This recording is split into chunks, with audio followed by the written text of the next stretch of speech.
பொதுவா ராசி நட்சத்திரத்துக்கு குணாதிசயங்கள் இருக்கு, நம்ம பேசியிருக்கோம். அப்போ லக்னத்துக்கும் இருக்கும் இல்லையா? கடக லக்னத்தினுடைய சிறப்புகள், குணாதிசயங்கள் சொல்லுங்க. நிச்சயம். அதாவது லக்னத்துக்கு இருக்குமா அப்படின்னு கேட்டா, லக்னத்துல இருக்கிற கிரகம் 9 கிரகங்கள் ஏதோ ஒன்று லக்னத்துல வந்து உட்கார்ந்துருக்கும்.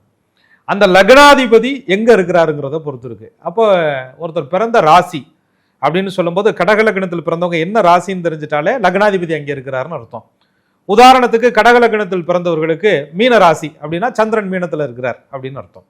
ஆக லக்னாதிபதியினுடைய சந்திர பகவானுடைய குணமும் மீனத்தில் இருக்கக்கூடிய குருவினுடைய குணமும் அந்த சந்திர பகவான் எந்த நட்சத்திரத்தில் இருக்கிறாரோ அந்த நட்சத்திரத்தினுடைய குணாதிசயமும் இணைந்து தான் பெரும்பான்மையா இந்த லக்னத்தில் பிறந்தவங்க இருக்கிறாங்க.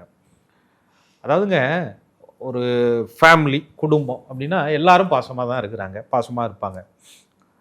அதீத பாசமாக இருக்கிறது, பார்க்கறதுக்கு ரொம்ப சாஃப்டாக அப்படியே பசு போல இருக்கிறது, ஆனால் உள்ளுக்குள்ளே ரொம்ப ஸ்ட்ராங்கான பர்சனாலிட்டியாக இருக்கிறது. குடும்பத்துக்கு ஏதாவது ஒரு பிரச்சனை வருது, அது வரையும் பாதுகாத்துக்கிட்டு இருந்த அப்பா ஒரு சூழ்நிலையில் இல்லை, அல்லது அண்ணன் தம்பி சப்போர்ட்டு ஒரு சூழ்நிலை இல்லை, அல்லது தாயாருடைய உதவி தாய் வழி உறவுகள்லாம் சரியா இல்லை அப்படின்னு சொல்லும்போது அந்த இடத்துல பின்வாங்காமல் ஒரு ஸ்ட்ராங் பர்சனாலிட்டியாக நின்று அந்த கடமையை கரெக்டாக வாழ்ந்து காட்டக்கூடிய ஒரு டைப்பு கடக லக்னத்தில் பிறந்தவங்கள்ட்ட இருக்கும்.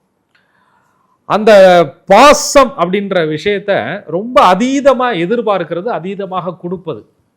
அதுக்கப்புறம் மத்தால வேற யாரெல்லாம் வந்து எங்களை கெடுக்க வேணாம், எங்களை நாங்களே கெடுத்துக்கிட்டோம்னா, பாசத்தினால கெடுத்துக்கிட்டோம்னா நாங்கள்லாம் கடக லக்னத்தில் பிறந்தவங்கன்னு கண்ணை மூடிட்டு சொல்லலாம்.